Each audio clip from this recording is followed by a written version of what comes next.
নমস্কার বন্ধুরা, বাঙালি রান্নাবান্না চ্যানেলে নতুন ভিডিওতে সবাইকে স্বাগত। আজ আমি বানিয়ে দেখাবো অনুষ্ঠান বাড়ির মতন পুঁই ছেঁচড়া রেসিপি। এই রেসিপি দারুণ লাগে খেতে। পুঁই ছেঁচড়া আমি কিভাবে করেছি তা আমার এই ভিডিওটা শেষ পর্যন্ত দেখার অনুরোধ রইল। এই রেসিপি বানানোর জন্য এখানে আমি বড় একটা রুই মাছের মাথা নিয়েছি। এবার মাছের মধ্যে নুন হলুদ মাখাবো। 1 চামচ লবণ ও 1 চামচ হলুদ আমি দিয়ে দিলাম। ভালোভাবে লবণ হলুদ মাছের গায়ে লাগিয়ে নেবো। লাগিয়ে আমি 5 মিনিট মাছ থেকে জল ঝরতে দেবো। এবার এদিকে কড়াইতে আমি দিয়ে দিচ্ছি সাদা তেল। মাছের আমার নুন হলুদ মাখিয়ে জল ঝরানো হয়ে গিয়েছে। এবার মাছের মাথাটাকে আমি ভেজে নেবো। এই সময় তেলটা আমি ভালো রকম গরম করে নিয়েছি, নাহলে মাছ কড়ার গায়ে লেগে যেতে পারে। এবার আস্তে আস্তে উল্টে পাল্টে আমি লাল করে মাছের মাথাটাকে ভেজে নিচ্ছি। মাছের মাথা আমার ভালোভাবে এখানে ভাজা হয়ে গিয়েছে। এবার একটা পাত্রের মধ্যে আমি তুলে নিচ্ছি। এবার ওই তেলের মধ্যে দিচ্ছি 1 চামচ গোটা জিরে, 2টো তেজপাতা, 2টো শুকনো লঙ্কা। এবার পেঁয়াজ ও কাঁচা লঙ্কা আমি এর মধ্যে দিয়ে দিলাম। পেঁয়াজটাকে এবার হালকা ব্রাউন করে আমি ভেজে নিচ্ছি। পেঁয়াজ ভাজা হয়ে গিয়েছে। এবার এর মধ্যে দিচ্ছি 1 চামচ আদা রসুন বাটা। আদা রসুনটাকেও আমি ভালো করে ভেজে নিচ্ছি। এবার মধ্যে সবজি দেবো। বড় ওলকপি একটা ডুমো ডুমো করে কেটে নিয়েছি। আর দিচ্ছি শিম কাটা, বিম কড়াই, আলু এবং বেগুন আমি বড় বড় করে সব কেটে নিয়েছি। আর পুঁই ডাঁটা আমি সবজির সঙ্গেই ভেজে নেব। সবজির ওপরে 1 চামচ লবণ দিয়ে দিচ্ছি। লবণ দিলে সবজি তাড়াতাড়ি সিদ্ধ হয়ে যাবে। এবার ভালোভাবে সবজি আমি কষিয়ে নেব। যদি আমার এই রেসিপিটা ভালো লেগে থাকে তাহলে একটা লাইক সাবস্ক্রাইব করবেন। এবার ঢাকা দিয়ে আমি সবজি ভাপতে দেবো।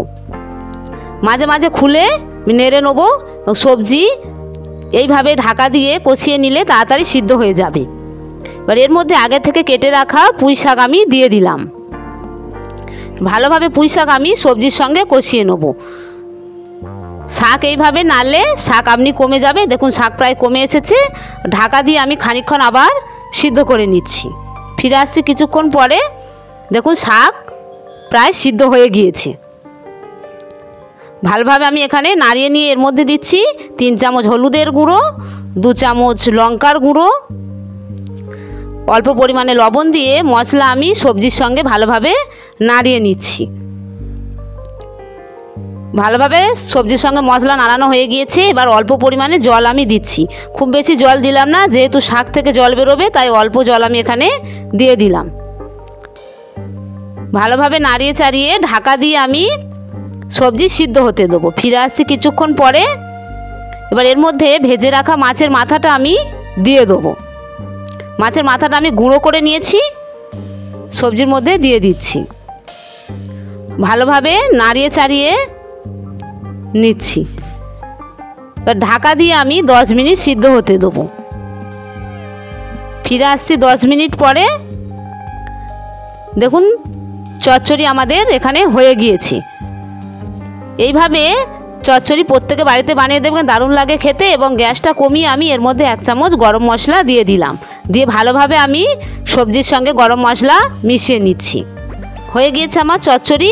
এবার আমি একটা পাত্রের মধ্যে তুলে নিচ্ছি।